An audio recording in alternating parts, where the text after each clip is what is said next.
kita ingin memahami apa yang terjadi dengan masyarakat Indonesia pada hari-hari ini, karena tiba-tiba saja terjadi yang orang menyebutnya, kalau dulu para sosial menyebutnya sebagai amok ya gitu ya, apa yang terjadi. Dan orang Indonesia itu gitu, katanya orang yang paling sabar tapi kemudian tiba-tiba bisa meledak menjadi amok. Dan hari-hari ini saya kira kita melihat itu amok massa itu.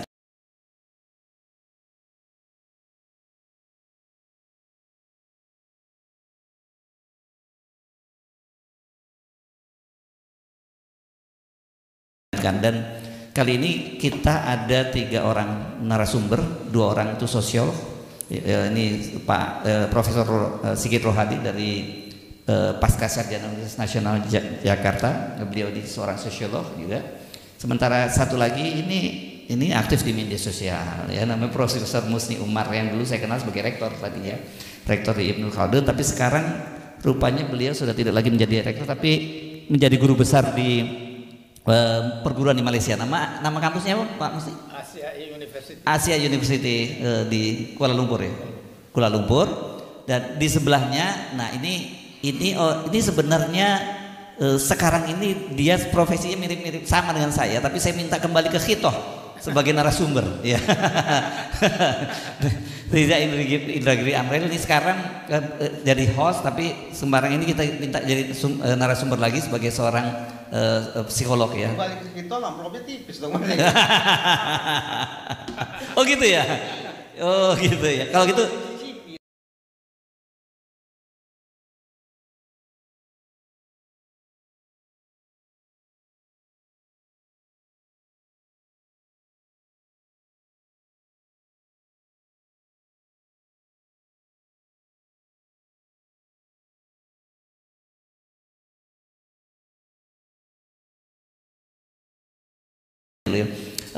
kita lihatnya dari mana? Dari politik dulu ya, sosiologi politiknya. Silakan Profesor Musni Umar. Ya, terima kasih Bung Harso, teman-teman yang saya hormati. Kita tentu sebagai bangsa sangat prihatin dengan kondisi kita ya. Tapi sebenarnya sudah lama kita tahu akan terjadi hal-hal di luar yang kita inginkan. Kenapa? Karena kita tahu pemerintah kita itu 10 tahun yang lalu sampai sekarang tidak mengatasi, tidak memecahkan akar masalah. Apa akar masalahnya itu? Ya kemiskinan. Ya dari pemerintah melalui BPS kan mengatakan kemiskinan tinggal 23 juta kurang lebih ya. Tapi dengan garis kemiskinan yang begitu rendah, siapakah yang bisa hidup 609.160 rupiah per bulan? Kalau kita bagi 30 hari itu hanya 20.300 rupiah. Tidak ada orang bisa hidup dengan garis kemiskinan seperti itu. Tapi yang bisa kita percaya itu dari Bank Dunia. Apa Bank Dunia? Dia mengatakan 6,85% per hari per US dollar. Kalau kita bagi dengan ini kurs rupiah sekarang sekitar 16.300-an begitu. Itu berarti per hari itu bisa 12.000 sekitar itu Pak. Itu lebih masuk akal Pak. Kalau kita berpenghasilan seperti itu. Kalau kita kali lagi dengan 30 hari itu 3.330 itu ada masuk akal kita bisa hidup di situ. Tapi nggak gampang ngamuk ya kalau ya nggak ngamuk. Tapi jumlah orang miskin itu 194,7 juta orang. Jadi inilah realitas Indonesia. Tapi saya ke DPR, saya tanya, ketemu dengan teman-teman, ini sangat solid katanya mendukung pemerintah gitu. Saya bilang bagus saja solid. Tapi adakah kita memecahkan akar masalah yang terjadi di masyarakat kita? Itu yang pertama. Kedua, pengangguran. Pengangguran itu kan 7,2 juta menurut BPS kan. Itu 1 juta sarjana. Ada 1, 2, 3. Kalau dikalikan dengan satu keluarga itu, katakanlah ada istri 2 anak. Itu 21 juta lebih. Itu yang keadaan galau, keadaan susah, keadaan tidak menentu hidup mereka. Dan ini adalah cikal bakal hadirnya pemberontakan. Jadi sekarang ini sebenarnya nggak usah kita pusing. Kalau yang di DPR itu dia ngomong tol sedunia, itu pemicu aja. Sama juga orang mengatakan, oh ini begini begitu, itu pemicu, bukan akar masalah. Jadi nggak ada gunanya Anda pecat yang namanya Uya Kuya, namanya Sahroni, itu tidak menyelesaikan masalah. Apa yang problem di partai di Indonesia itu di DPR? Partai politik. Apa partai politik itu? Kan dia atur untuk menjadi calon anggota DPR siapa? Kan dari partai politik. Untuk menjadi calon presiden dari mereka. Untuk menjadi pejabat negara dari mereka. Tetapi anggota DPR itu yang namanya wakil rakyat, sebenarnya dia bukan wakil rakyat. Dia mewakili partai politik. Nah, itulah yang jadi masalah. Kalau mereka membalelo, dipecat, recall.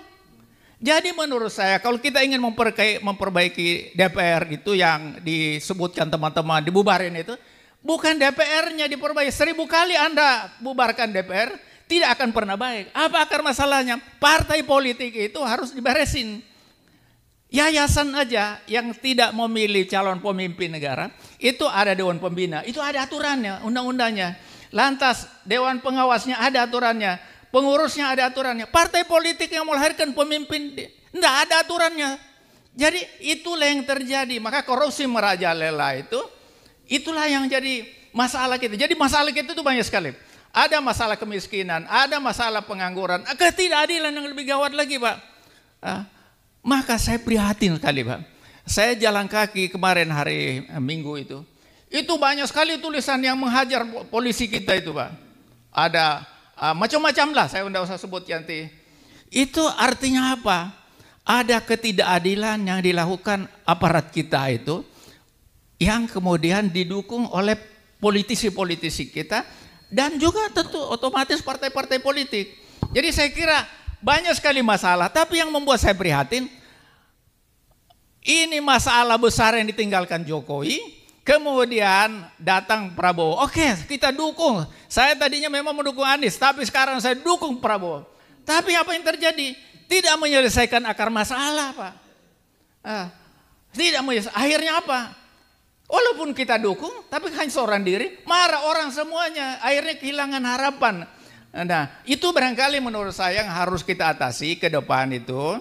Kita memberi dukungan, tapi kita mengharapkan menyelesaikan akar masalah, termasuk juga kabinet. Banyak sekali menteri semuanya itu kan menghabiskan uang, padahal di daerah itu dipotong anggarannya berapa? 270 triliun itu. Ini Bung Harso, kalau kita biarkan itu terjadi pemberontakan di daerah. Saya ini dari kawasan timur Indonesia, saya tahu bagaimana daerah itu nggak punya dana. Mereka hidup karena ada transfer dari pusat. Untuk menggaji DPR, untuk menggaji aparatnya nggak ada, apalagi melakukan pembangunan. Jalan makin rusak semuanya.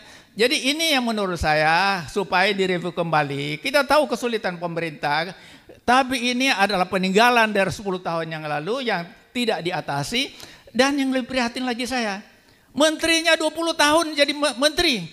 Bukannya semakin baik negeri ini, membumbung utang. Masih dipertahankan. Seolah-olah di negeri ini nggak ada lagi menteri yang lain itu. Jadi itu yang membuat saya prihatin. Maka saya katakan sama teman saya ini, Pak Mas Ardi, saya ketika melihat keadaan Indonesia, saya selalu teringat Bung Rizal. Karena saya sering diundang rapat itu. Saya mendoakan beliau. Kenapa? Karena beliau yang bisa ngomong, punya kapasitas untuk memberi pencerahan, penyadaran terhadap ini. Kalau saya bicara masalah itu bukan latar belakang saya sebagai ekonom, tapi itulah realitas yang kita alami. Mudah-mudahan ini ada perbaikan. Saya berharap betul pada Presiden Prabowo dengan keadaan yang sekarang ini yang memanas kemudian marah orang, beliau tampil sebagai pemimpin, sebagai jenderal untuk mengatasi masalah dan kembali melihat apa sih akar masalah yang dihadapi rakyat itu. Beliau satu persatu menyelesaikannya dan mudah-mudahan dengan begitu harapan itu ada. Jangan sampai harapan ini pupus, Pak. Sekarang ini lagi meredup. Nah, kita harus menumbuhkan kembali harapan bahwa Prabowo masih punya masa depan, bisa memperbaiki negeri, dan jangan sampai kita berusaha menjatuhkan beliau. Kalau kita jatuhkan beliau, Fufu Fafa yang jadi presiden, lebih kacau lagi negeri ini. Terima kasih, Pak. Oke. Ini langsung ngegas ini ya, Pak Mas Nimar sebagai sosiolog politik ya. Oke, kita dengar dari Pak Sigit Rohadi, silakan Pak. Anda boleh nggak sepakat juga sama Pak Musni juga boleh. Sepakat juga boleh, gitu ya. Jangan sepakat Pak. Kenapa negeri kita bulan Agustus itu ricuh, pertentangan, kontradiksi demikian keras ya? Saya akan menjelaskan itu dari perspektif teorinya Werthim, seorang sosiolog dari aslinya Rusia tapi berkarir di Belanda. Kalau terjadi kontradiksi antara elit dan massa berlangsung secara berkelanjutan, maka ledakan secara terbuka tinggal menunggu waktu. Nah, apa yang terjadi? Yang terjadi adalah kontradiksi sejak Pak Prabowo itu dilantik sebagai presiden. Kontradiksi pertama, beliau menggaungkan efisiensi, tetapi kabinetnya gemuk. Pertama kalinya di dalam sejarah kita, kabinetnya 108 menteri. Ini yang pertama. Kontradiksi yang kedua, beliau ingin membalas budi Pak Jokowi. Tetapi orang-orang yang ada di kabinet antara orangnya Pak Jokowi dan orangnya Pak Prabowo tidak bisa bekerja sama. Nampak ketika Pak Prabowo menginstruksikan A, beliau ada menteri yang dulu latar belakangnya dari Pak Jokowi sengaja menahan diri. Ini terjadi sampai pada akhir, mau kita lihat satu persatu. Bulan Januari itu digaungkan kenaikan PPN 12%. Rakyat kelas menengah protes, ribut. Muncul meme di berbagai media mengenai bagaimana dampaknya. Pak Prabowo turun tangan untuk menyeleksi barang-barang apa yang dikenakan pajak 12%. Akhirnya kelas menengah diam. Pada bulan Februari lagi-lagi muncul kontradiksi dari menteri-menteri lama, yaitu hilangnya gas 3 LPG. Pengecer tidak boleh menjual langsung kepada konsumen. Para konsumen gas antri panjang sekali. Dan ini potensial digerakkan untuk terjadinya kerusuhan pada saat itu. Nah, kemudian Pak Prabowo turun tangan lagi, meredam itu. Maka kemudian kembalikan seperti semula sehingga para pengecer bisa menjual gas secara langsung. Reda ketegangan. Ketika pajak itu menimpa kelas menengah yang resah. Ketika gas 3 kg gas melon itu yang resah kelas menengah bawah. Mari kita telusuri kelas menengah yang lebih bawah lagi yang bergejolak. Pada bulan Maret, ojol demonstrasi besar-besaran menuntut THR. Di sini ada seorang wakil menteri yang cari muka. Nanti saya kalau ada waktu ingin menjelaskan belakangan kenapa kok ini kemudian menjadi bom kemarahan para ojol. Nah, ojol menuntut diberikan THR. Peraturan selama ini mengatakan THR hanya bagi pekerja yang mempunyai hubungan industrial. Nah, sedangkan ojol nggak punya bos, nggak punya majikan, mitra, nggak bisa diberikan THR. Tetapi Pak Prabowo lagi-lagi turun tangan, memanggil para pemilik bos-bos aplikasi itu, kemudian ojol diberikan THR. Ini bulan Maret menjelang Hari Raya Idul Fitri. Ketika itu penyerapan tenaga kerja di sektor formal mulai meningkat karena untuk memenuhi kebutuhan menjelang Hari Raya Lebaran. Tetapi para pekerja yang ditarik, mereka statusnya outsource, kontrak atau pekerja magang, meskipun mereka mengerjakan pekerjaan yang sama dengan pekerja definitif, pekerja organik. Nah, ini menjadi menjadi ledakan berikutnya, menjadi sumbu yang meledak di bulan April pasca Lebaran, ketika para pekerja outsource, para pekerja magang itu semuanya diputus hubungan kerjanya oleh para pengusaha karena kebutuhan untuk memenuhi Lebaran sudah selesai. Nah, maka kemudian muncul PHK besar-besaran pada bulan April, dan kita lihat yang paling memuncak karena angkanya sangat tinggi yang disebut media itu Sritek dengan mem-PHK 10.500 orang. Tetapi bukan hanya Sritek, PHK-nya terjadi di mana-mana. Mungkin kalau disebut PHK enggak tepat ya, tetapi merumahkan atau mengembalikan mereka karena mereka sebenarnya tidak punya hubungan kerja gitu.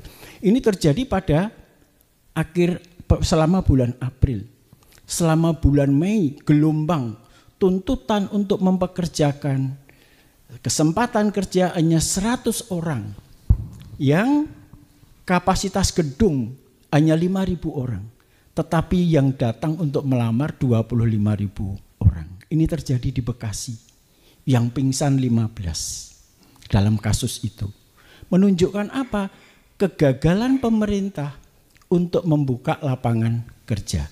Di sini saya sejalan dengan Prof. Musni. Jadi persoalan ini sebenarnya persoalan yang akut.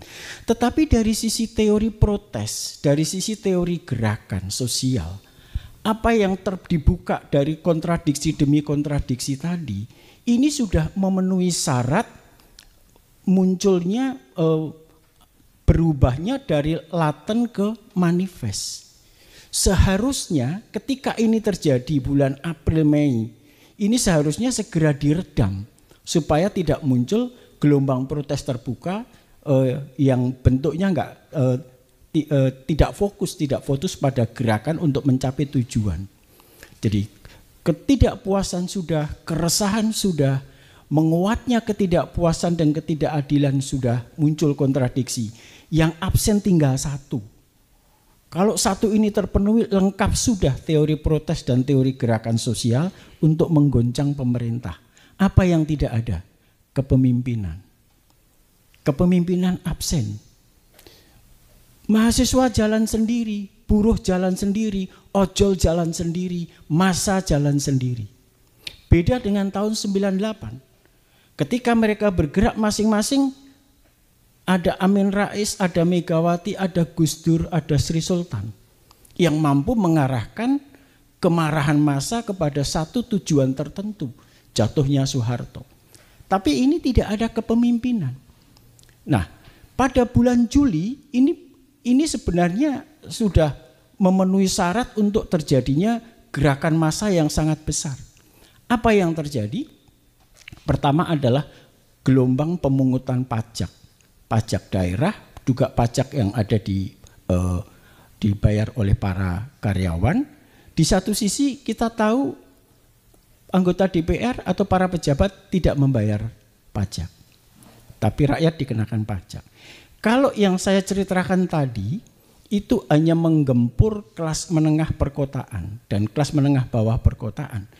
Ketika terjadi kenaikan PBB pada bulan Juli, ketika mau dibentuk koperasi merah putih di semua desa, dan kemudian ketika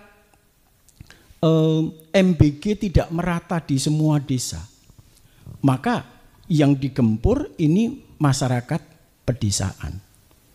Apalagi kemudian keresahan masyarakat desa itu memuncak ketika tanah yang tidak digunakan, tidak digarap selama 2 tahun akan disita untuk menjadi milik negara. Nah, ini kemudian tanah-tanah di pedesaan yang kecil-kecil yang kurang dari setengah hektar diusahakan secara ekonominya tidak mencukupi, tidak diusahakan ya kemudian mau disita oleh negara. Ini keresahan memuncak dan lengkap sudah keresahan yang ada di desa juga keresahan yang ada di perkotaan. Nah, dari sini sekali lagi yang absen adalah kepemimpinan. Jika muncul kepemimpinan dan kelas menengah mau menyatu dengan buruh seperti yang terjadi pada tahun 90-an, maka pemerintahan Pak Prabowo Gibran ini bisa selesai pada tahun ini. Tapi mereka beruntung Pak Prabowo Gibran karena tidak ada kepemimpinan, gerakan masih tercerai-berai, dan antara ojol tidak menyatu dengan buruh-buruh dari serikat-serikat buruh, antara mahasiswa dengan ojol tidak menyatu, meskipun pemantik dari gerakan itu, dari protes terbuka ini adalah para mahasiswa. Nah, kenapa kemudian ojol yang paling gigih? Nah, ini yang ingin saya ceritakan. Ojol ini merasa diperdaya oleh mantan Wakil Menteri Tenaga Kerja. Maret Wakil Menteri Tenaga Kerja itu berteriak-teriak, stop eksploitasi ojol, stop eksploitasi ojol. Ojol merasa dibela oleh seorang Wakil Menteri, gigih. Tetapi ternyata kemudian Wakil Menteri ini ditangkap dan ketahuan bahwa Wakil Menteri ini memperdaya, menipu, memperalat para ojol, para buruh untuk meningkatkan kekayaan mereka, kekayaan dia, untuk menumpuk harta dia. Maka kemarahan ojol ini diledakkan dalam bentuk demonstrasi besar-besaran seperti itu. Kenaikan gaji anggota DPR, tunjangan perumahan, kemudian joget-joget mereka.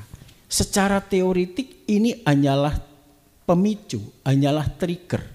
Tetapi kondisi pemanasan, kondisi kegelisahan itu sudah terbentuk sejak bulan akhir tahun 2024 dan kemudian memanas ya pada bulan Agustus ini. Nah, saya melihat itu yang terjadi. Jadi kalau ini kemudian ada pertanyaan, apa yang sebenarnya terjadi? Yang sebenarnya terjadi adalah kontradiksi antara kehidupan masyarakat menengah bawah yang secara ekonomi, secara sosial pas-pasan, kembang kempis, dan kehidupan elit politik yang begitu glamor.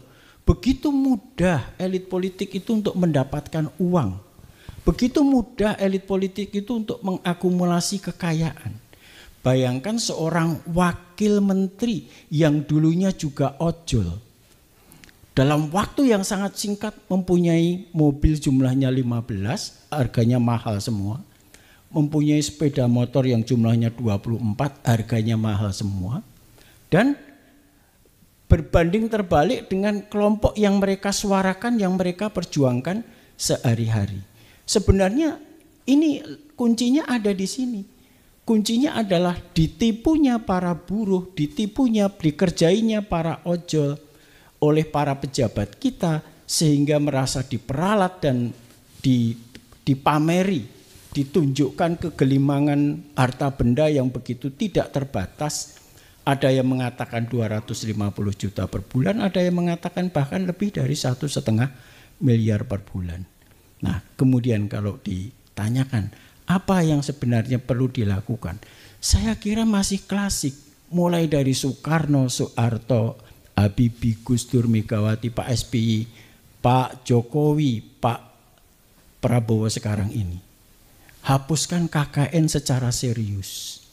Selama ini tidak bisa ditangani, partai-partai korupsi, partai-partai menjadi sumber korupsi, birokrasi menjadi sumber korupsi. Kita hanya akan membuat sejarah, episode-episode sejarah yang isinya kemarahan-kemarahan rakyat.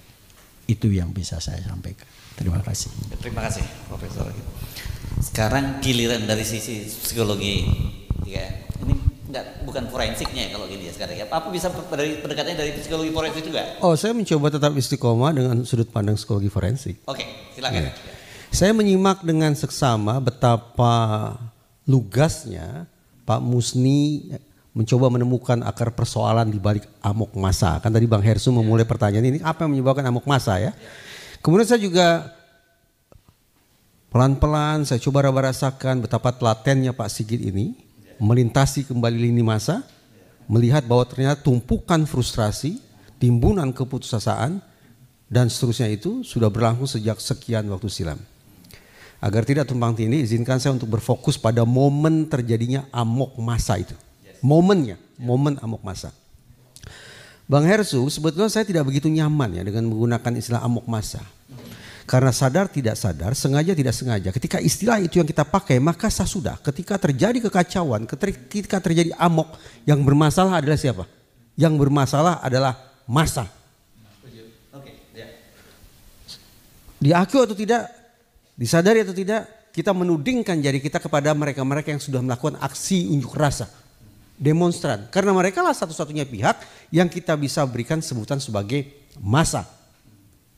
Konsekuensinya apa? Ya sudah, kalau kita ingin menghentikan amok massa, tenangkan massanya. Cara yang paling gampang apa?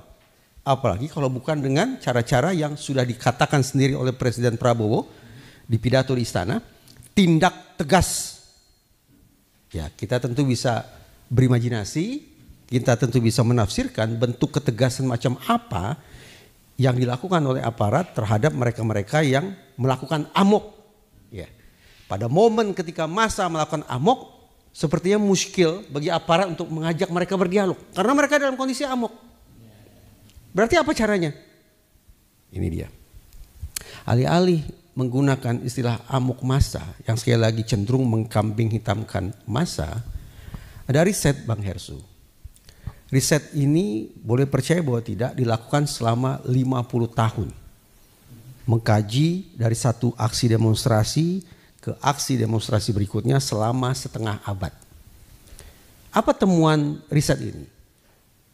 Alih-alih mengkambing hitamkan massa dan juga alih-alih memojokkan otoritas penegakan hukum semisal polisi, simpulan riset ini melihat bahwa apa yang kita sebut sebagai kerusuhan atau mob atau amok massa itu ternyata merupakan produk interaksi dua pihak. Jadi misalnya begini, datanglah sekumpulan massa ke suatu titik, oke? Menyadari bahwa ini ternyata disebut-sebut mengganggu ketertiban dan seterusnya, menghambat lalu lintas dan seterusnya, maka dikirimlah polisi. Tugas polisi apa? Pasti untuk menenteramkan suasana, mengendalikan situasi. Tapi dilematis, kata riset itu. Ketika polisi datang, sudah barang tentu mereka akan pakai posisi kuda-kuda. Ketika melihat polisi datang dengan mengambil posisi kuda-kuda, emosi massa akan terpantik. Sehingga ketegangan yang mereka rasakan akan naik. Ketika ketegangan pada massa itu naik, secara manusiawi polisi bisa mengalami ketakutan. Mungkin orang mengatakan, wah tidak relevan kita bicara ketakutan, polisi kok diidentikan dengan kata ketakutan. Tapi saya katakan begini, ketika emblem atau pangkat mereka ditanggalkan, ketika seragam mereka disimpan, ketika senjata mereka dikembalikan ke gudang, maka sesungguhnya kondisi psikologis polisi adalah sama dengan saya. Bisa takut. Jadi ini saya tidak bermaksud untuk merendahkan teman-teman di kepolisian, sama sekali tidak. Tapi saya mencoba untuk menguak sisi insani mereka, bahwa dalam situasi yang saya gambarkan barusan, reaksi psikologis yang bisa muncul adalah polisi bisa takut. Tapi kan pantang, terlarang, sungguh aib kalau polisi mengatakan saya takut. Kan tidak mungkin.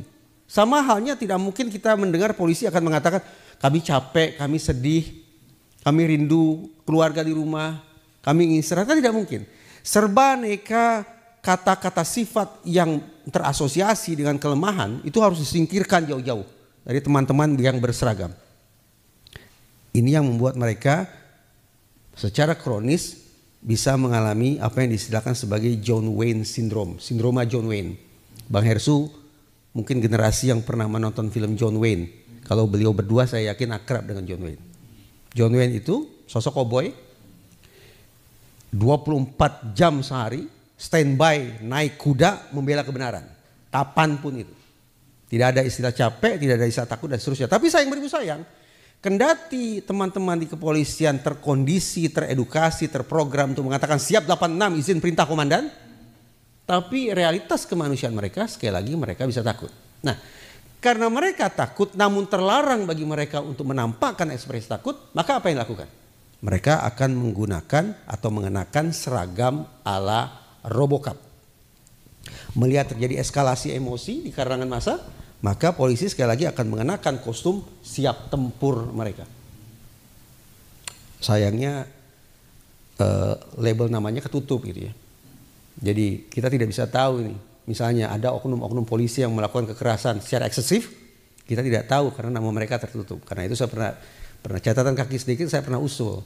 Kalaupun mengenakan baju atau kostum ala Robocop, semestinya identitas mereka tetap terbuka.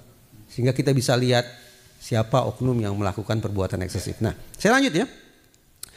Jadi polisi pakai baju ala Robocop. Melihat bahwa ternyata di sana aparat mengenakan seragam tempur, katakanlah demikian, secara alami massa juga akan meningkatkan alertness mereka, akan meningkatkan kesiagaan mereka, kewaspadaan. Alhasil kita bisa bayangkan Bang Hersu bahwa antara massa dengan otoritas penegakan hukum, dalam hal ini yang saya maksud adalah teman-teman di kepolisian, sesungguhnya sesama mereka, antar mereka saling tanda petik melakukan provokasi bagi terjadinya eskalasi emosi.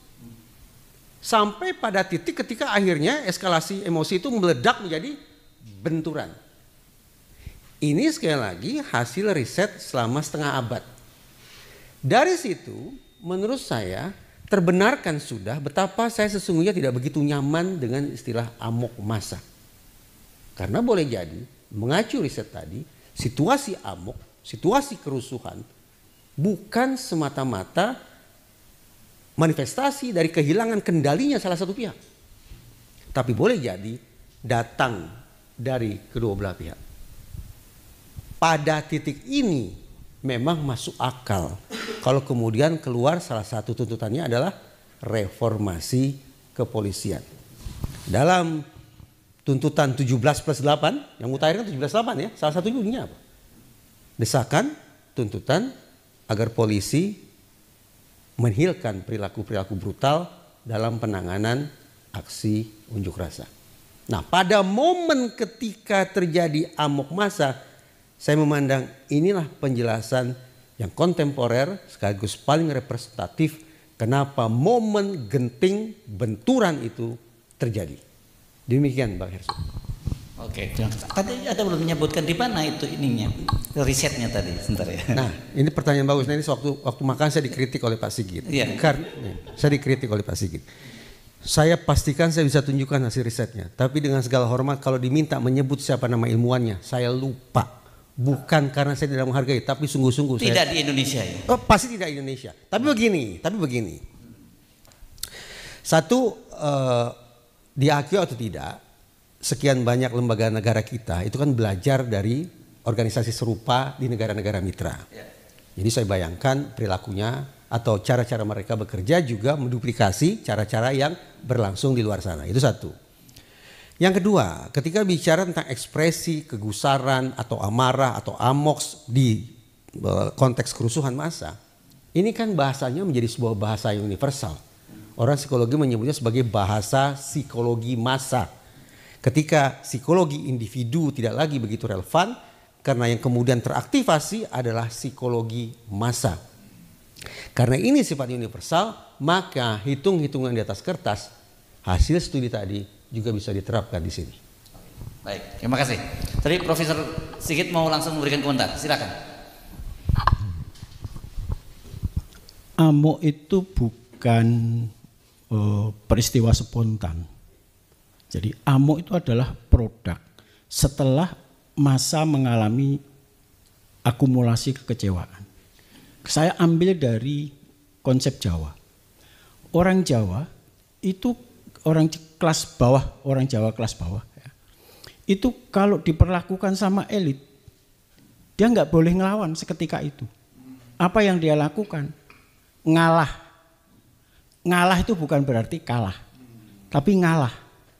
Udahlah, biarin, menahan diri. Betul. Tetapi kalau dengan berkali-kali ngalah, elit itu masih berlaku seperti itu, orang Jawa itu ngalih, menyingkir. Dari ngalah ke ngalih. Tidak mau berhadapan langsung. Kalau dia di desa, dia akan meninggalkan desa. Jadi tidak langsung berhadapan dengan itu. Ketiga, kalau elit itu masih berperilaku seperti itu, sebenarnya ini dulu kasusnya untuk antara petani kecil dengan tuan tanah. Kalau itu tuan tanah itu masih berlaku seperti itu, elit itu masih bekerja seperti itu, nggak ada cara lain untuk mempertahankan harga diri, maka dia harus ngamuk, amok tadi.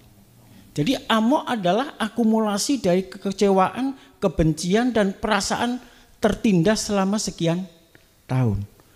Nah, kalau saya kaitkan dengan teori sosiolog dari Harvard University namanya Charles Tilly, dia mengemukakan konsep tentang repertoire.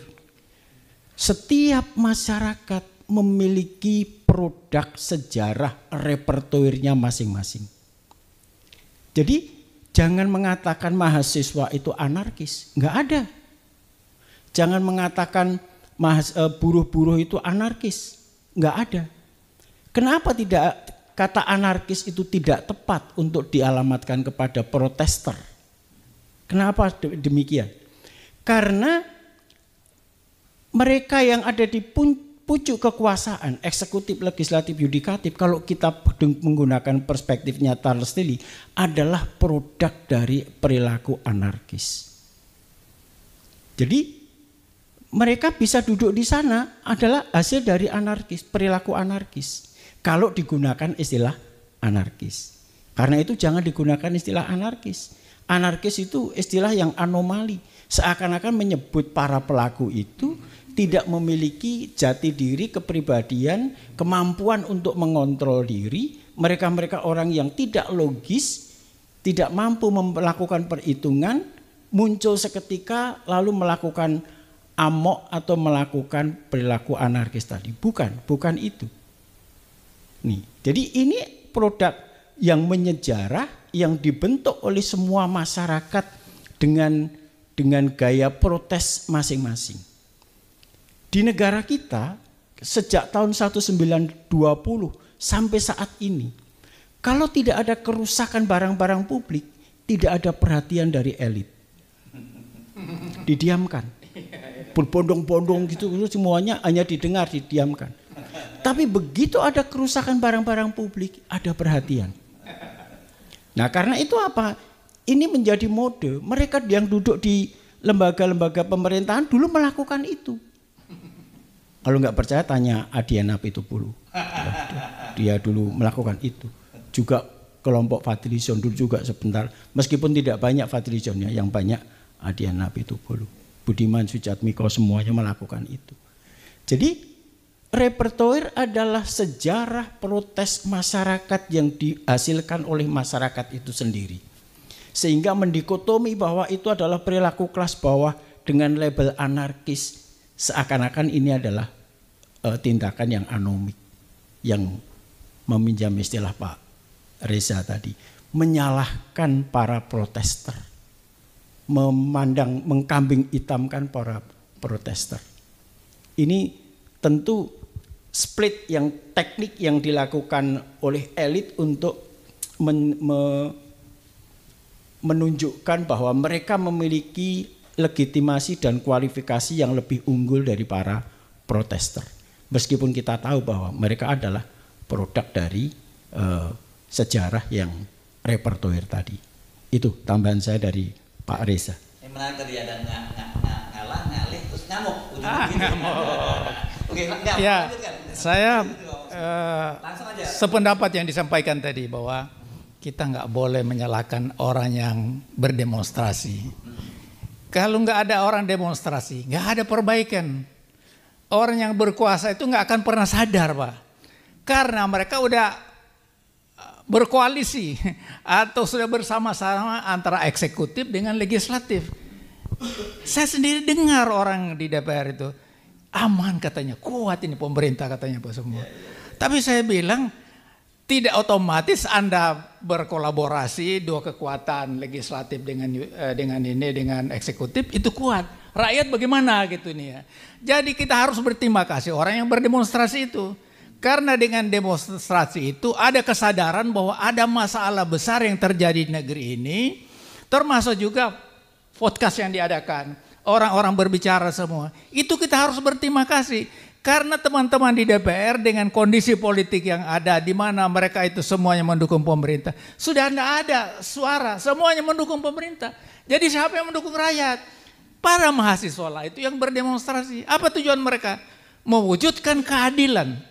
Dan itu ada dalam Pancasila itu berapa? Masalah keadilan itu sila pertama otomatis mencakup keadilan itu. Yang terakhir keadilan sosial bagi seluruh rakyat Indonesia. Jadi sekali lagi saya termasuk orang yang nggak setuju, bukan karena saya di masa mahasiswa sering berdemonstrasi, tetapi apa yang disuarakan itu tetap relevan. Misalnya kita pada tahun 77-78 itu kita menyuarakan apa? Itu pertama adalah pemerintahan yang bersih, clean government. Apakah sekarang ini sudah jalan? Tidak ada itu. Kemudian KKN. Justru lebih merajalela sekarang ini. Nah, terus yang lain lagi kita perjuangkan, kita bicarakan. Tapi yang menjadi persoalan ketika kita masuk di pemerintahan, masuk di eksekutif, kita dileburkan dengan sistem yang nggak benar ini, akhirnya kita menjadi bagian dari itu. Perilakunya sama juga. Nah, tapi sekali lagi yang ingin kita perjuangkan itu memperbaiki sistem. Berkali-kali kita ganti pemimpin itu kalau sistemnya bobrok, maka tetap aja orang bobrok itu sendiri. Bahkan kalau tidak ikut bagian dari yang bobrok itu, kita akan disingkirkan. Nah, inilah barangkali tantangan yang kita hadapi di negeri ini. Jadi jangan kita menghajar orang-orang demonstran itu. Berterima kasihlah pada orang yang demonstran. Tapi yang saya dari awal ketika orang memulai demonstrasi, jangan melakukan anarkis. Jangan merusak, jangan apa semua. Itu kita suarakan seperti itu. Tapi jangan kita melarang orang berdemonstrasi. Karena itulah sesungguhnya inti kita negara demokrasi. Dan itulah harapan kita. Kalau kondisi sekarang ini semua partai mendukung pemerintah. Maka hanya mahasiswa, hanya kita-kita ini orang yang di luar pemerintahan. Yang masih berharap kita menjadi pejuang-pejuang kebenaran. Pejuang-pejuang keadilan. Mungkin itu barangkali tambahan dari saya. Ya. Langsung aja, gak apa-apa. Langsung. Iya. Enak betul jadi host. Suatu pertanyaan menyapu bersih semua persoalan jadi. Narasumbernya asik gitu. Oke, begini. Gak perlu perannya Dia lalu jadi host kan. Iya. Lagi terkenang oleh saya ini kalau diputar ulang mudah-mudahan saya tidak keliru. Pak Musni itu setidaknya 2 atau 3 kali mengatakan kurang lebih bisa terjadi pemberontakan. Betul tidak Pak? Akui itu, betul kan? Nah. Ketika Pak Musni berulang-ulang menggunakan kosakata pemberontakan, sekonyong-konyong teringat oleh saya. Ini sepertinya menjustifikasi isi pidato Presiden Prabowo Subianto bahwa salah satu poinnya yang membuat saya tercengang adalah ini mengarah ke makar dan terorisme. Makar dan terorisme tentu kita sepakati bukan bentuk kriminalitas biasa. Gitu kan? Luar biasa itu. Mungkin kejahatan serius itu. Tapi saya tanda petik menanti-nanti. Siapa kira-kira yang otoritas penegakan hukum akan mintai pertanggungjawabannya cepat atau lambat karena diketahui melakukan upaya makar dan terorisme itu. Kenapa saya tanda petik menanti-nanti itu? Satu, sudah jelas. Agar presiden kita tidak dipojokkan dengan sebutan presiden yang cuma omon-omon. Artinya betapapun presiden sudah mengendus bahwa sudah ada gerakan-gerakan ke arah makar dan terorisme, seolah alat-alat negara tidak juga bekerja. Kan saya pribadi agak masyghul. Ini ketika kita bicara tentang pagar laut, ingat tidak? Presiden sudah mengatakan pagar laut. Tapi ujungnya kan nanti klimaks, cuma cabut-cabut pagar. Kalau cuma cabut-cabut pagar saya pikir tidak harus presiden yang bicara soal itu. Tapi kembali ke pokok persoalan, agar jangan sampai terkesan bahwa presiden sudah mengirim pesan tegas tentang gerakan mengarah kepada makar dalam kurung pemberontakan dan terorisme, tapi alat negara tidak bekerja. Itu satu.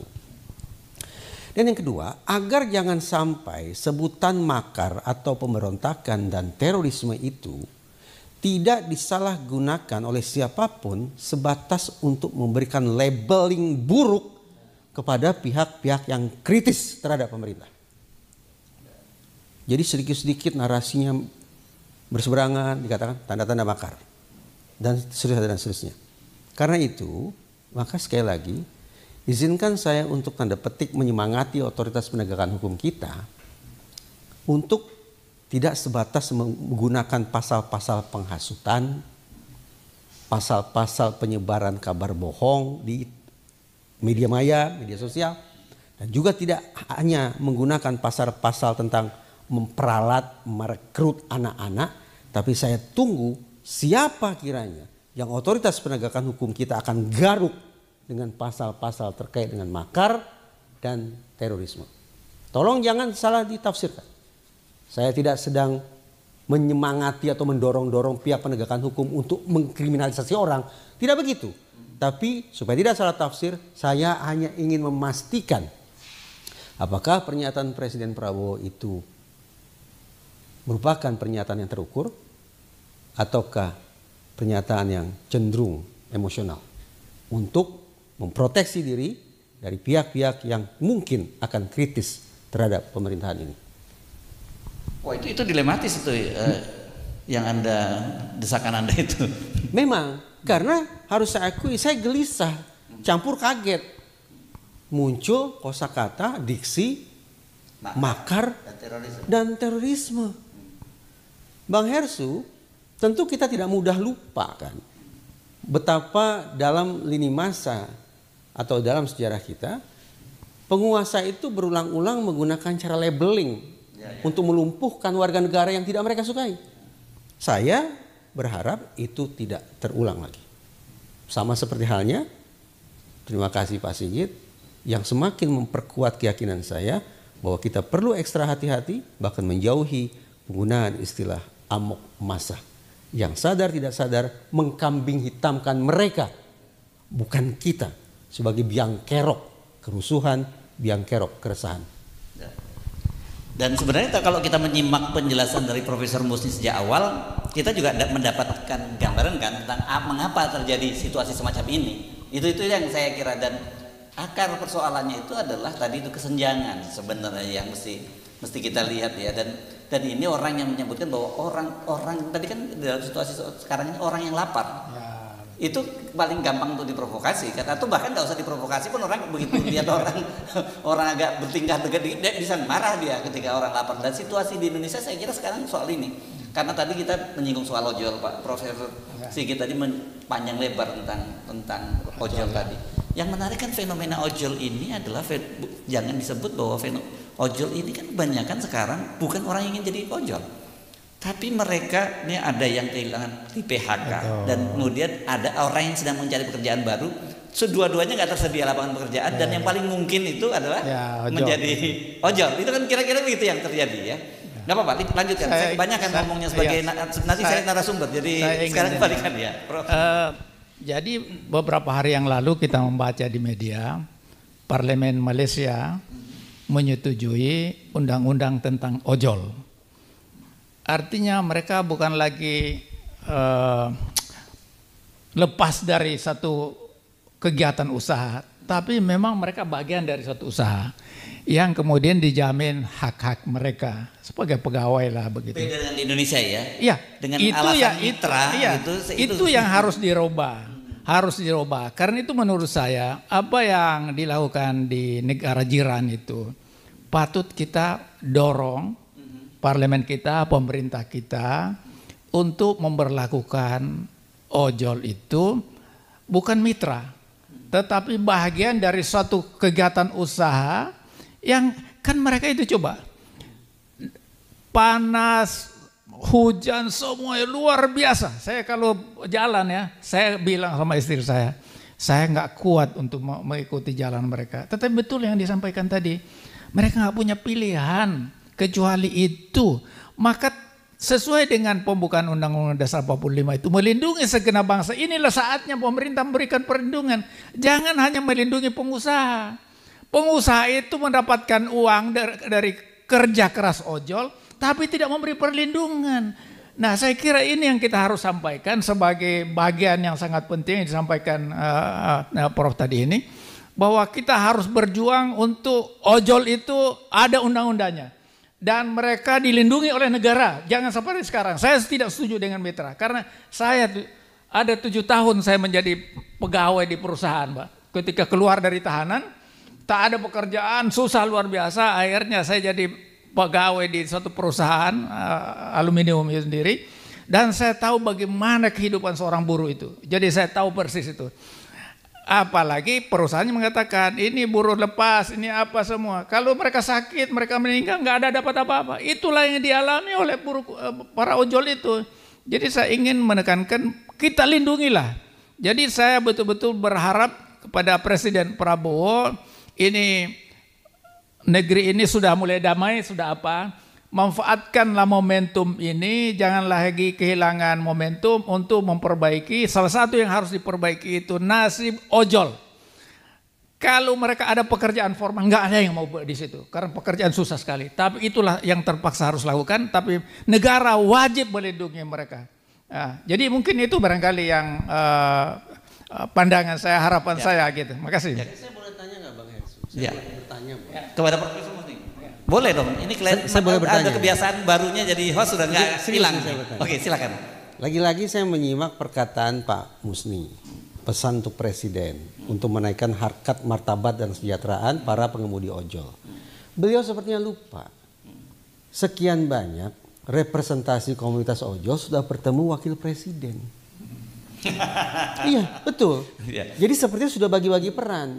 Untuk masalah ojol itu akan diserahkan kepada Wakil Presiden Gibran. Kenapa justru menatap langit-langit? Tafsirnya begitu. Iya. Oke. Nah anehnya, kenapa saya katakan aneh, mundur dulu ya satu langkah.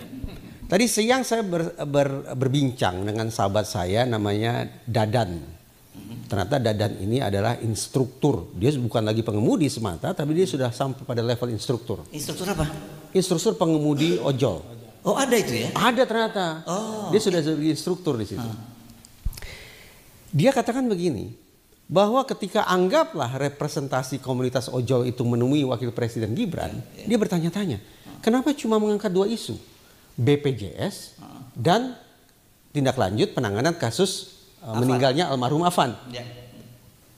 Kenapa aneh? Kata Dadan, dia sekali lagi senior ya di komunitas itu. Isu BPJS bukan merupakan isu yang kritis bagi komunitas ojol. Yang membuat mereka berulang kali turun ke jalan adalah tentang perlakuan tidak adil terkait penetapan tarif. Bagi-bagi antara perusahaan dan mitra. Itu isu yang paling mendasar yang menggelisahkan teman-teman pengemudi ojol. Tapi ajaibnya, kenapa isu itu tidak dibawa ke ruang kerja Wakil Presiden? Sehingga Dadan terus terang, hingga derajat tertentu di dalam hatinya itu rasa sanksi ada. Ya. Apakah mereka yang menjumpai beraudiensi dengan Wakil Presiden ini sungguh-sungguh kalangan yang representatif, yang bisa menghayati beban berat hidup para pengemudi ojol saban hari, atau dapat ilham sekonyong-konyong yang entah bagaimana itu. Ya. Nah, apa yang disampaikan oleh Pak Musni tadi tentang perjuangan harkat martabat dan status karyawan pengemudi ojol itu juga tidak sampai ke Wakil Presiden Gibran.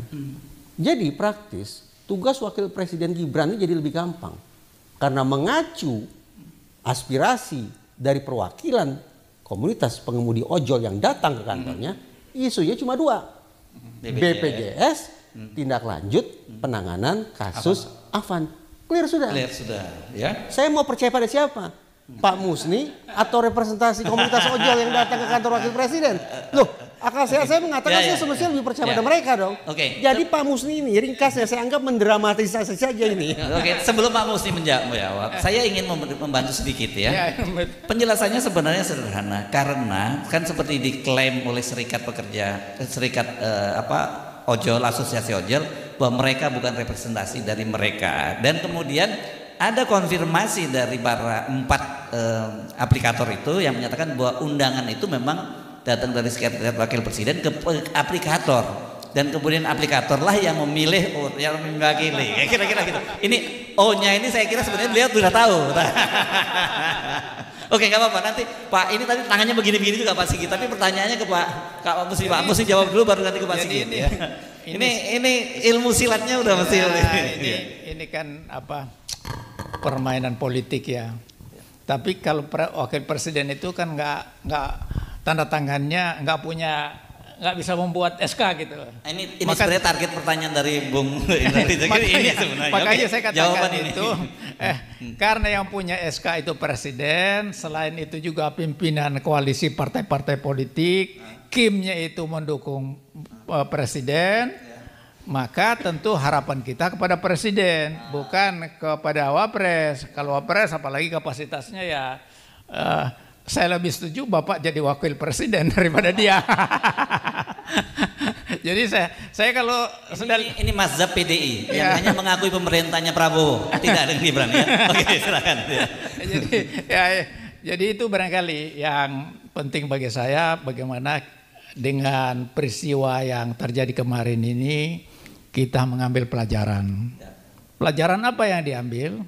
Pertama, supaya akar masalah dari persoalan yang dialami oleh masyarakat itu yang diutamakan.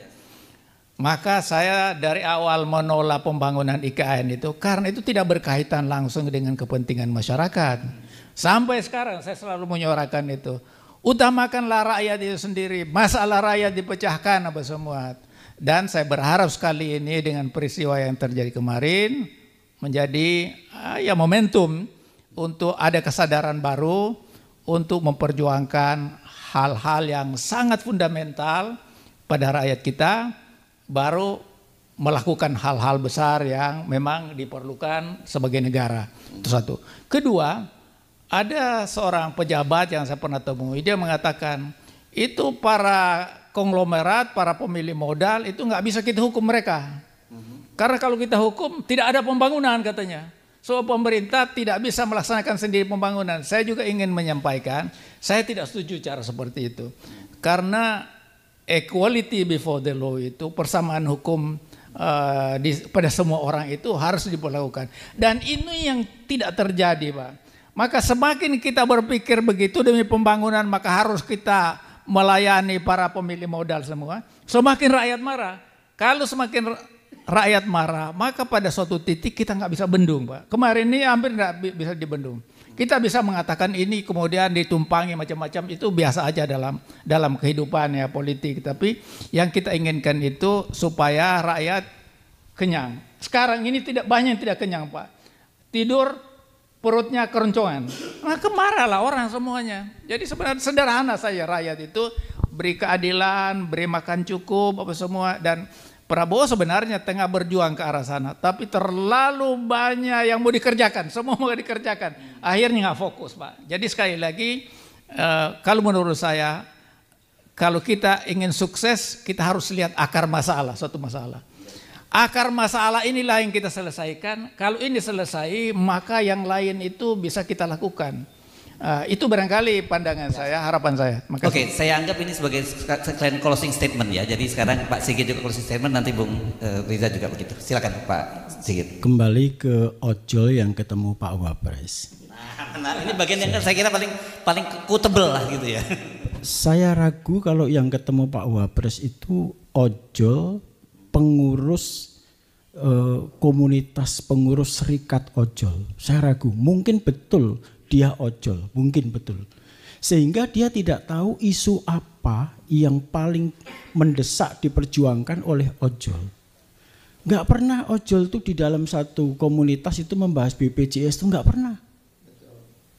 Yang diperjuangkan oleh ojol itu yang nomor satu adalah berjuang untuk memperoleh pengakuan sebagai karyawan, sebagai buruh organik dari perusahaan-perusahaan itu, bukan mitra. Karena kalau ini gara-gara undang-undang ketenaga kerjaan yang baru, Omnibus Law itu. Omnibus Law itu telah membuat para tenaga kerja kita bekerja di sektor informal. Sekarang pekerja informal itu dari angkatan kerja paling tinggal 30%.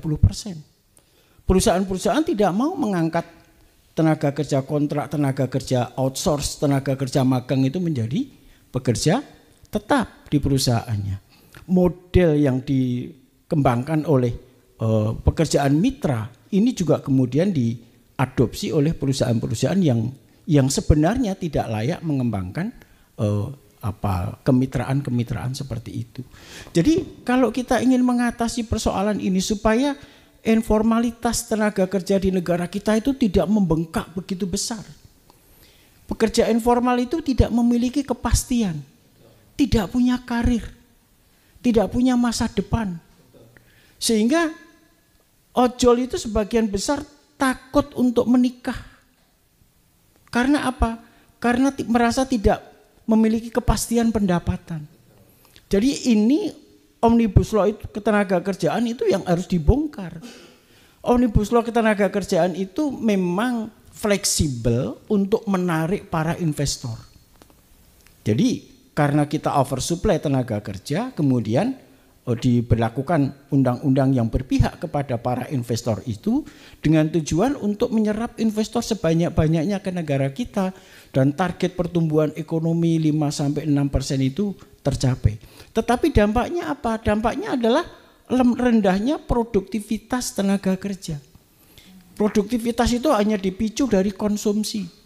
Bapak Ibu ke mall penuh, meskipun di mall dipenuhi rojali dan rohana ya, tapi Bapak Ibu mau mencari tempat parkir di mall susah. Kenapa begitu? Ya karena mall-mall itu adalah representasi dari kelas menengah atas yang untuk berlibur. Kalau kelas menengah bawah ya rojali, rohana dan rohalus yang banyak di sana. Nih. Dan sekarang bagaimana memperbaiki nasib buruh, nasib ojol ini? Saya tidak melihat cara lain kecuali membatalkan, meninjau ulang, merevisi undang-undang ketenaga kerjaan yang baru. Jangan tenaga kerja kita itu disuruh bersaing head to head ke pasar global yang fleksibel seperti ini. Seakan-akan negara tidak mau melindungi, tidak mau campur tangan di dalam melindungi dan mensejahterakan pekerja. Sumbernya adalah Omnibus Law ketenaga kerjaan. Ini yang membuat maraknya pekerja informal. Betul yang disampaikan Pak Ersu. Banyak lulusan D3, lulusan S1, nggak ada lapangan kerja formal yang terbuka. Tapi mereka malu kalau nggak bekerja dan nggak punya pendapatan. Maka kemudian mereka kredit motor dan menjadi pengojek. Jangan kaget. Saya tidak kaget karena banyak ketemu para pengojol. Saya kemana-mana naik ojol dan BPJS sekali lagi bukan agenda Serikat Pekerja Ojol. Bukan. Agendanya adalah bagaimana mendapatkan perlindungan optimal, perlindungan maksimal. Bagaimana tenaga pengojol itu diperlakukan sebagai pekerja definitif, pekerja tetap dari satu perusahaan ojol itu. Ini karena itu Gojek, PT Gojek dan sebagainya ini jangan hanya menyediakan aplikasi, tapi juga harus berdiri sebagai satu perusahaan yang mengangkat para tenaga kerja yang berseliweran di jalanan itu. Demikian juga Grab, demikian juga Maxim dan seterusnya. Sehingga apa? Jumlah tenaga kerja formal kita akan meningkat drastis dan produktivitas pekerja kita bisa dikalkulasi, bisa diperhitungkan, bisa menenteramkan para pekerja dan ini bisa mendukung pertumbuhan ekonomi yang diidam-idamkan oleh Pak Presiden. Pak Presiden bukan hanya 5-6, Pak Presiden 7-8. Kalau ini Pak Presiden sekarang juga menggunakan caranya Pak Presiden yang lama ya sami mawon, sama saja ini. Nggak akan ada perubahan untuk rakyat kecil ini. Ini yang terima kasih. Silakan Bung Reza. Ingat Anda narasumber ya, bukan host ya. Oh, iya. Dan saya harus juga mengingatkan diri saya untuk kembali ke ranah psikologi forensik saja. Berarti psikologi hukum. Begini. Tanggal 25 Agustus 2025 kita ingat ada demonstrasi yang mengajukan sekian banyak tuntutan. Apa isi tuntutannya saya lupa. Perkiraan saya, kita semua juga lupa. Tanggal 28 Agustus juga ada demonstrasi yang tidak kalah besarnya yang juga mengusung sekian banyak tuntutannya. Apa isi tuntutannya? Kita pun tidak ingat. Tapi yang kita ingat adalah pasca terlindasnya Afan, saudara kita pengemudi ojol itu, tuntutan masyarakat yang terngiang-ngiang di telinga saya cuma satu. Ganti Kapolri. Coba lihat, dari tuntutan sedemikian banyak, akhirnya terpangkas satu demi satu. Momen meninggalnya Afan cuma satu tuntutannya, yaitu ganti Kapolri. Dan itu pun juga sulit untuk dipenuhi. Saya sebetulnya galau ini menyikapi tuntutan semacam itu. Tapi Presiden Prabowo sudah mengambil posisi bahwa di dalam pidatonya malam hari itu, yang tidak dihadiri oleh Wapres dan Menko Polhukam itu, Presiden Prabowo tidak menyambut tuntutan tentang ganti Kapolri. Justru Presiden Prabowo secara tidak langsung memberikan legitimasi kepada Polri di bawah kepemimpinan Jenderal Listio Sigit untuk mengambil langkah-langkah polisional yang lebih tegas lagi terhadap pelaku kerusuhan. Agak nyinyir nih, saya kembalikan ke masyarakat, ke kita-kita yang kadung menyuarakan copot Kapolri, copot Kapolri. Pertanyaan nyinyirnya, yang layak mengganti Jenderal Listio Sigit siapa? Itu saja. Oke, terima kasih Bung. banyak ini nih, banyak jebakan-jebakan sebenarnya yang ditinggalkan oleh Bung Riza Indra ini. Oke, terima kasih. Tapi kita seperti biasa dalam diskusi dari kami ini ada dari menyimpulkan dari sekarang komite eksekutif kami, Bung Adi Masardi. Jadi jabatannya hari ini adalah komite eksekutif. Kami minta untuk menyimpulkan dialog kita hari ini.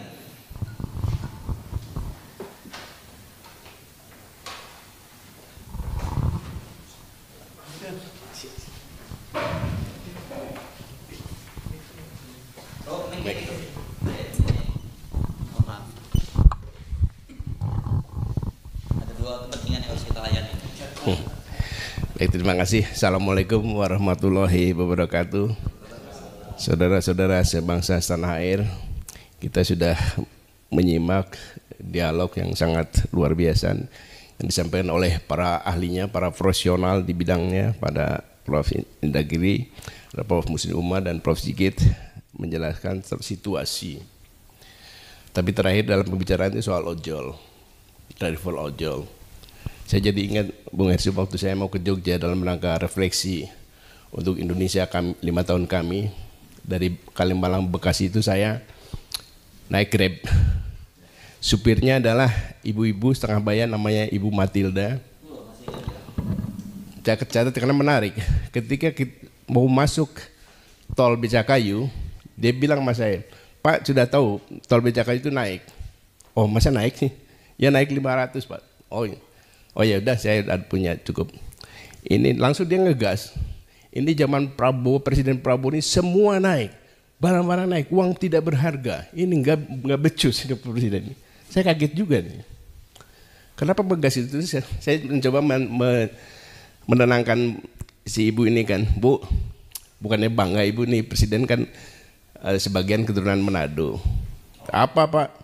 2 kali pemilu di Manado Pak Prabowo kalah. Lah, wah ini mulai gawat nih. Kemudian ya jadi cerita itulah. Kemudian apa yang saya tangkap, bahwa di masyarakat bawah itu orang taunya adalah pemerintahan Prabowo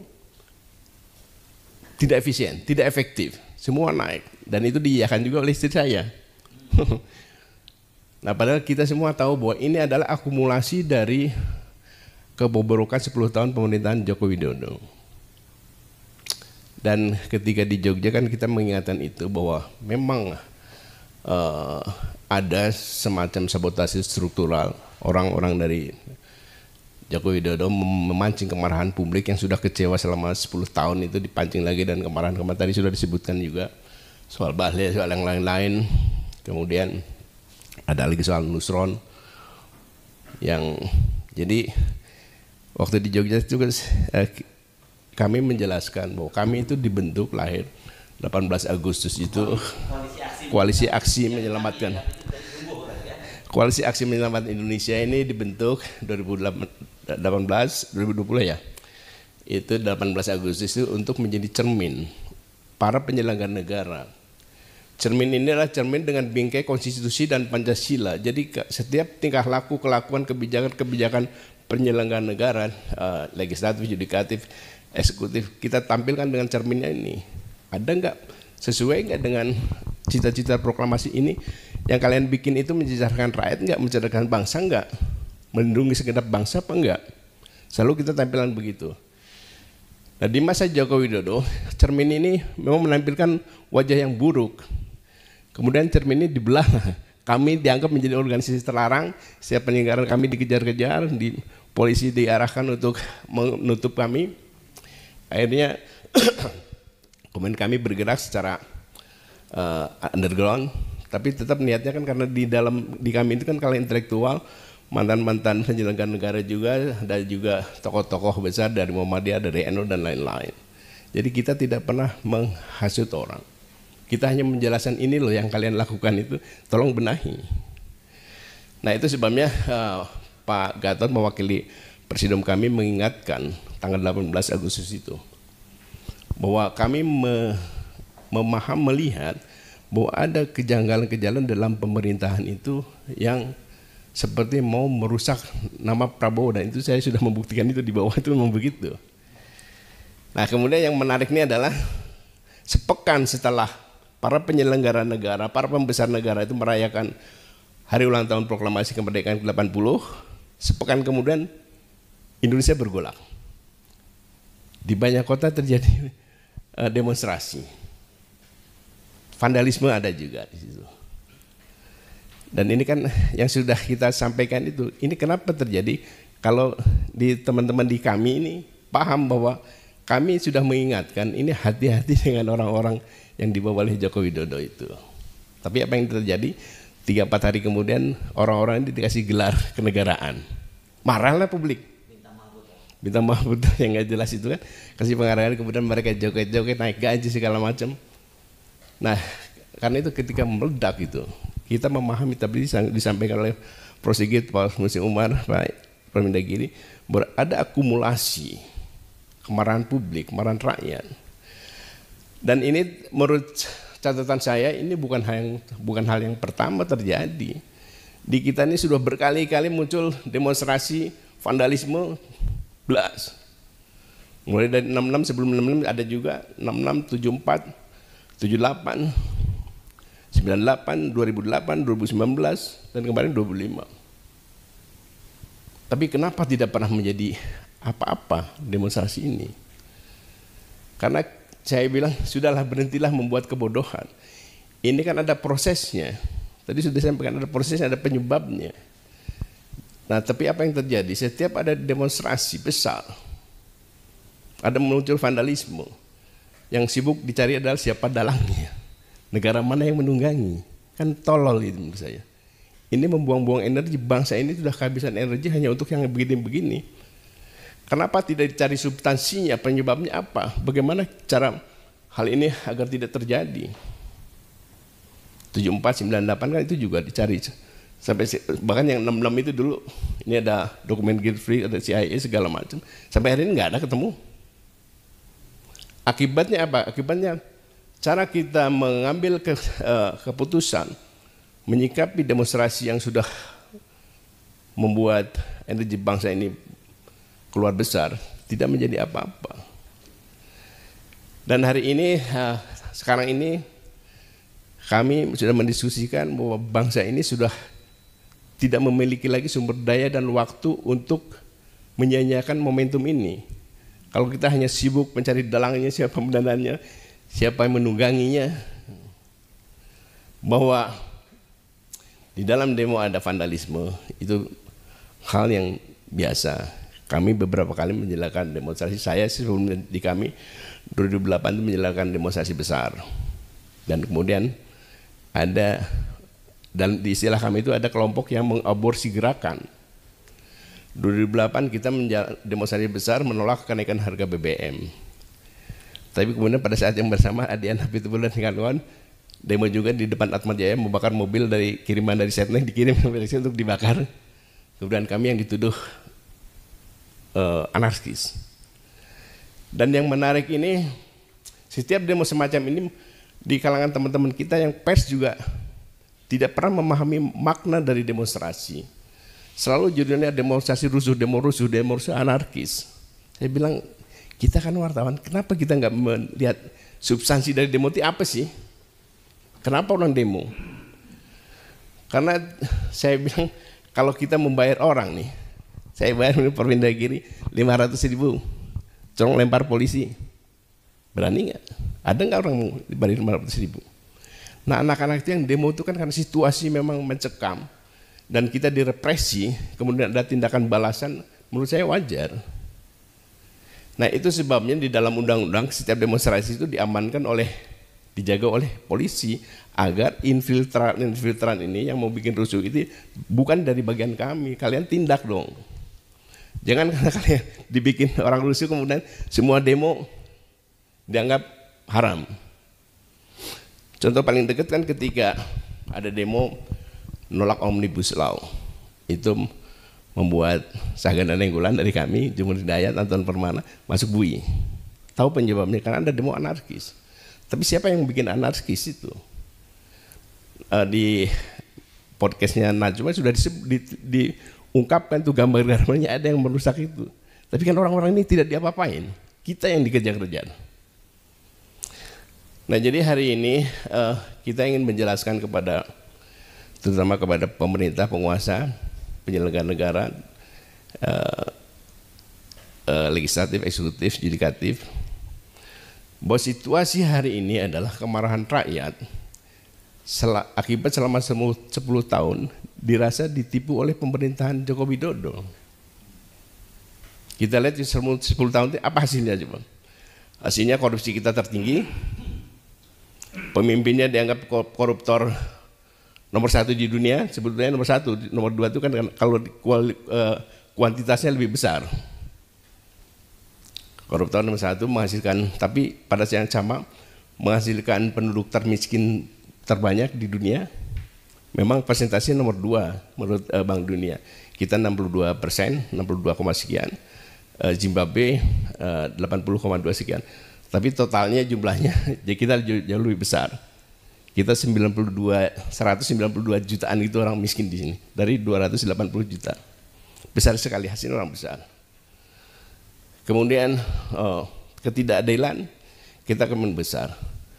Tapi sebetulnya bukan ekonomi saja yang membuat orang marah, tapi yang terutama kan soal keadilan, soal hukum.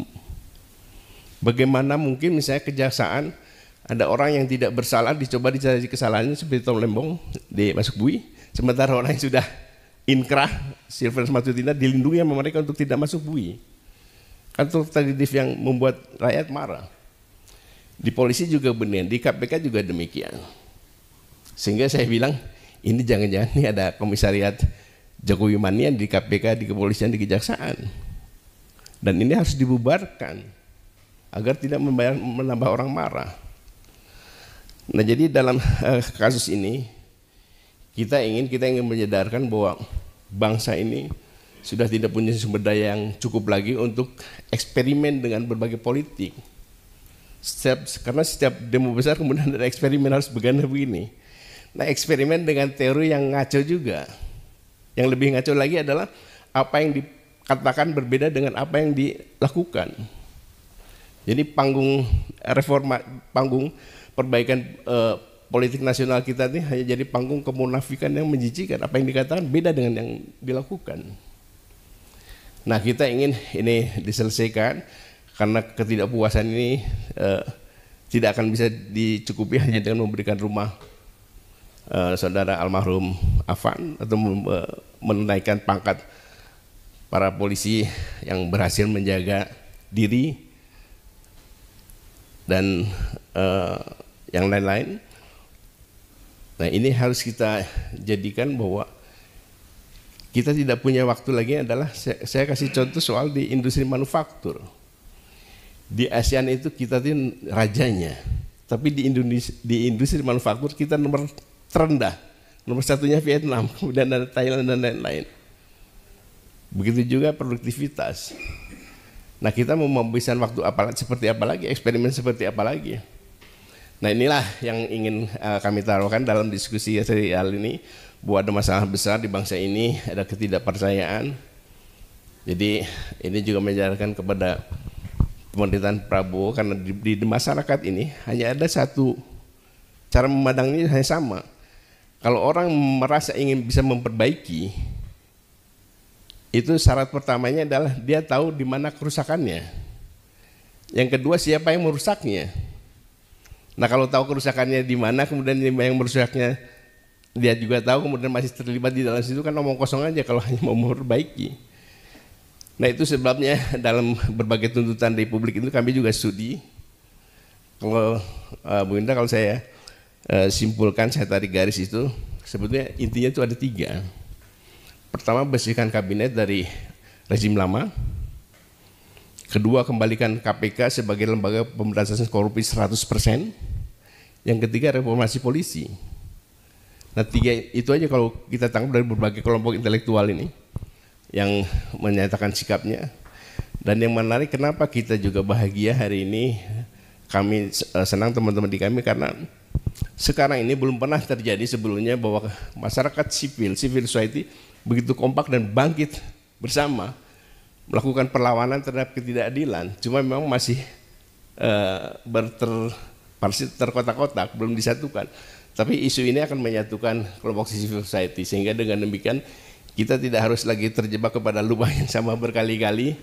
Karena menurut pepatah dari orang-orang Arab yang aneh-aneh itu, bila dia bilang begini, hanya keledai dan laki-laki yang terposok kepada lubang yang sama berkali-kali.